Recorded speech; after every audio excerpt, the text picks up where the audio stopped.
Se suele decir que el fracaso es un gran maestro en la vida.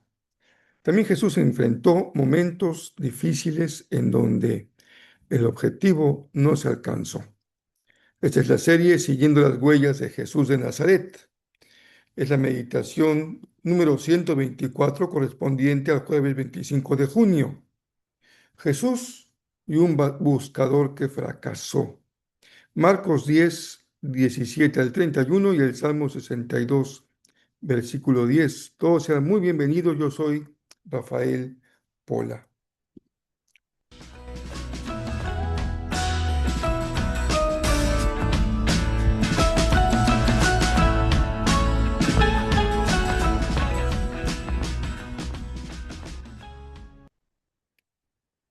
En la meditación anterior leímos la misma historia, pero en el Evangelio de Mateo. Ahora vamos al Evangelio de Marcos. También se nos relata la misma historia del encuentro de Jesús con un hombre rico. Leamos entonces el texto de Marcos. Cuando Jesús estaba por emprender su camino a Jerusalén, un hombre se le acercó corriendo, se arrodilló y le preguntó: Maestro bueno, ¿qué debo hacer para heredar la vida eterna? ¿Por qué me llamas bueno?, preguntó Jesús. Solo Dios es verdaderamente bueno. Pero para contestar a tu pregunta, tú conoces los mandamientos. No cometas asesinato, no cometas adulterio, no robes, no des falso testimonio, no estafes a nadie, honra a tu padre y a tu madre. Maestro, respondió el hombre, he obedecido todos esos mandamientos desde que era joven. Jesús miró al hombre y sintió profundo amor por él. Hay una cosa que todavía no has hecho, le dijo. Anda y vende todas tus posesiones y entrega el dinero a los pobres y tendrás tesoro en el cielo. Después ven y sígueme. Al oír esto, el hombre puso cara larga y se fue triste porque tenía muchas posesiones.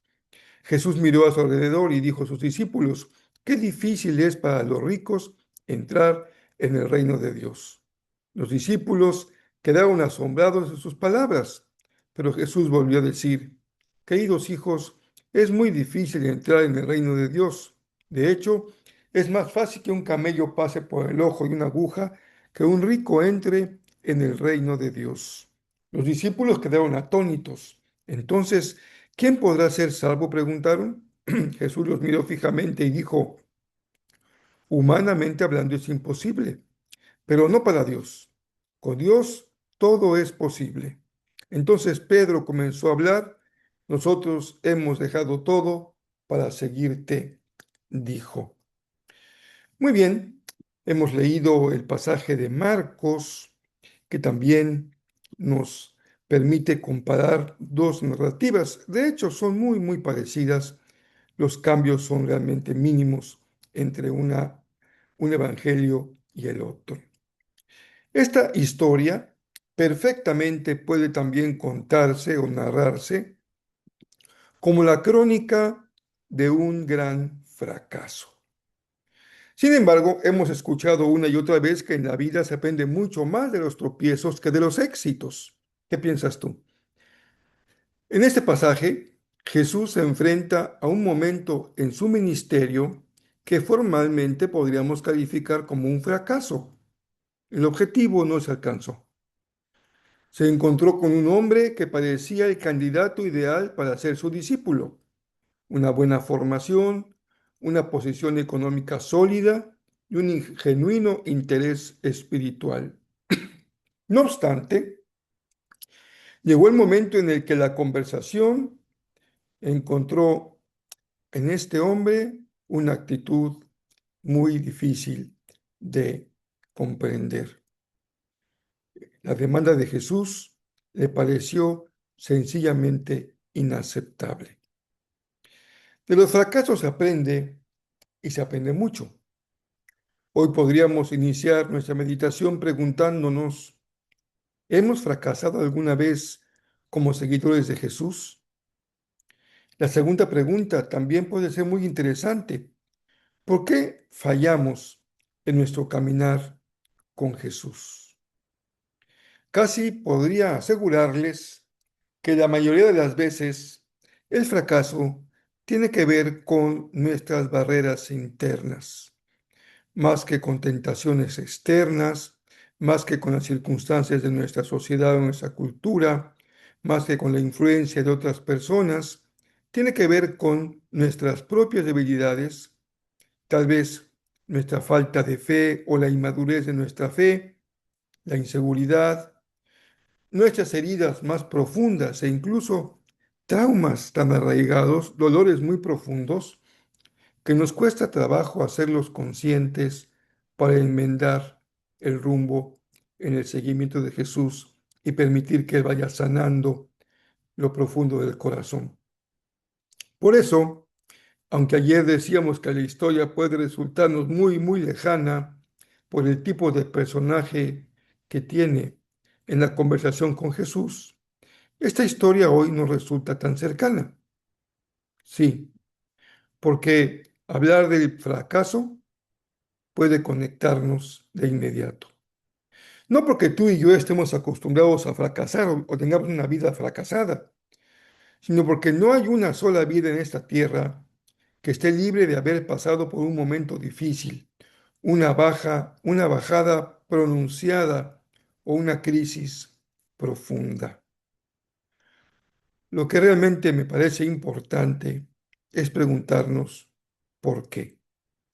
¿Por qué hemos enfrentado en la vida momentos de un terrible fracaso en el seguimiento de Jesús? El joven de que se relata en el Evangelio encontró su propio porqué y lo encontró muy cerca, en su corazón. Tenía un tesoro que consideraba mayor y que no estuvo dispuesto a soltar. En esas riquezas cifró su seguridad, sus valores y su propia identidad. ¿Qué hubieras hecho tú en los zapatos de esta persona? A la distancia uno puede volverse muy crítico y decir, pero ¿cómo se le ocurre? ¿Cómo es posible que deje a Jesús por aferrarse a sus riquezas? Sin embargo, la palabra no deja de golpear nuestra conciencia y sacudir nuestro corazón cuando nos hace reflexionar en nuestros propios tesoritos, esos pequeños bienes o apegos que valoramos tanto que no estamos dispuestos a ceder ni a renunciar a ellos. Sentimos que si nos quedamos sin eso, nos quedamos sin nada, vacíos, desnudos o huérfanos. Tal vez una relación tóxica, tal vez un apego inadecuado a los bienes materiales, y no hay situación más difícil que enfrentar la vida sintiéndonos completamente vulnerables, solos, a expensas de las circunstancias de la vida. Aquí está justamente el llamado radical de Jesús. Anda, vende todo lo que tienes, repártelo y entonces sígueme.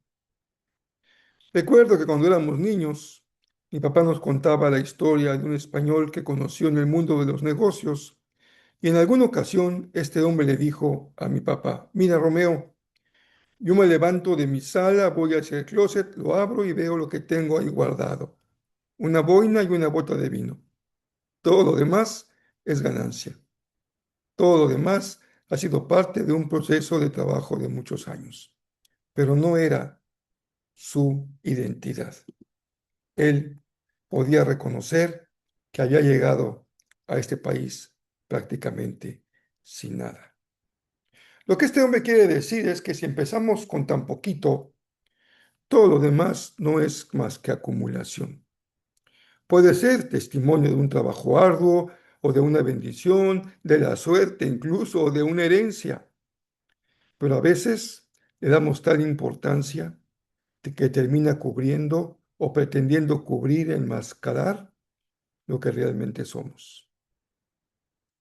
Seguir a Jesús, caminar en sus huellas, no consiste en cambios cosméticos.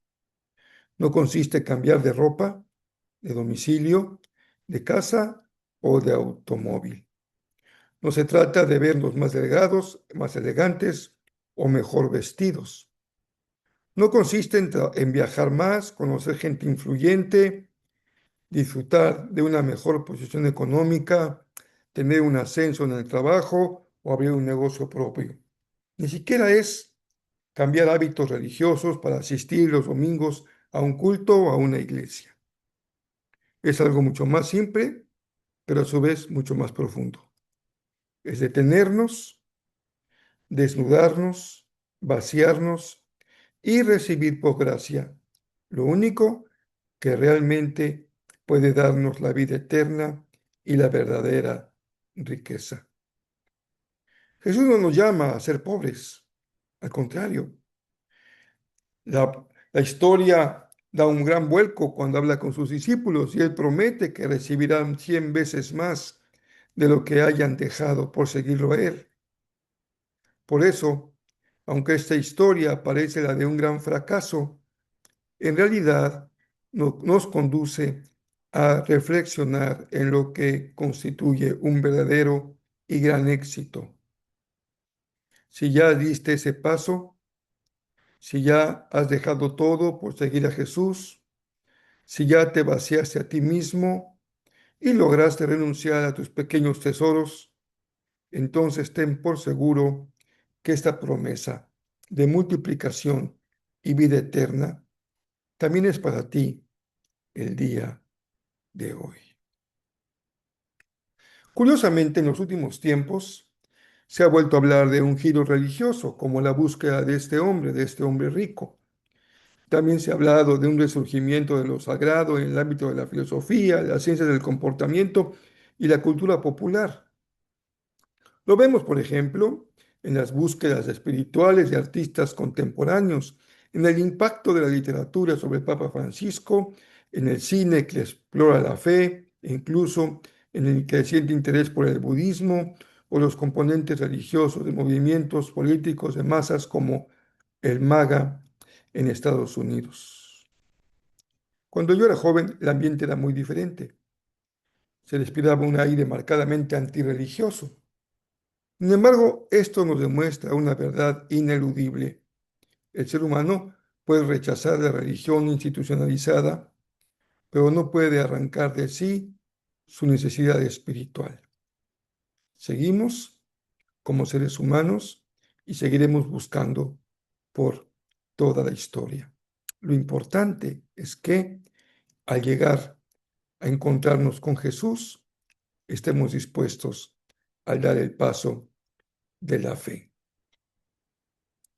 Lamentablemente, como demuestra la historia de hoy, esta búsqueda religiosa, búsqueda de lo espiritual, no siempre tiene un final feliz. El verso 22 dice que el hombre se fue triste. ¿Por qué? Porque el Evangelio da exactamente en el centro de nuestra personalidad y toca su punto más vulnerable. El hecho de que ese hombre se fuera triste permitió que Jesús hiciera un diagnóstico muy duro. Qué difícil es para un rico entrar en el reino de los cielos. Ya otros habían mostrado también dificultad para entrar al reino, los sacerdotes, los fariseos, los saduceos. Todos ellos estaban tan llenos de sí mismos que no necesitaban dar el paso de renunciar a sus tesoros y se quedaban fuera del reino. Pero no entendamos mal el pasaje. No se trata de renunciar como pagar un precio, como que pagáramos una entrada para comprar la salvación.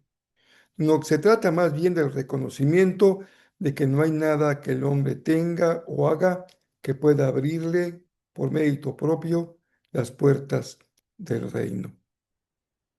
En la mayoría de los casos, los bienes materiales que se salen de contexto, los bienes morales, religiosos, espirituales, se convierten en barreras para entrar, porque ponen el acento en el yo, en la persona, en el ego, en lo que el hombre tiene, en lo que el hombre es y en lo que el hombre puede lograr.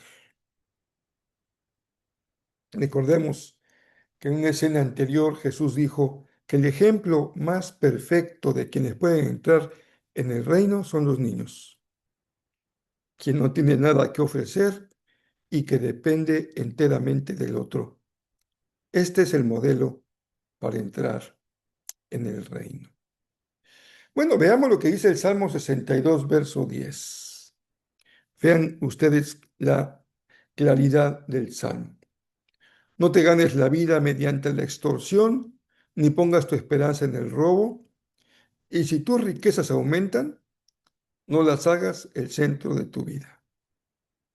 Hoy les dejo una frase memorable de Joel Marcus, un comentarista de este Evangelio de Marcos. Dice así: el joven rico no fracasa por tener riquezas, sino porque ellas tienen su corazón. ¿Quién tiene a quién? Les envío un abrazo muy cariñoso. Espero que sigamos al pie del cañón día a día, siguiendo las huellas de Jesús de Nazaret. Yo soy Rafael Pola y por aquí nos encontramos el día de mañana.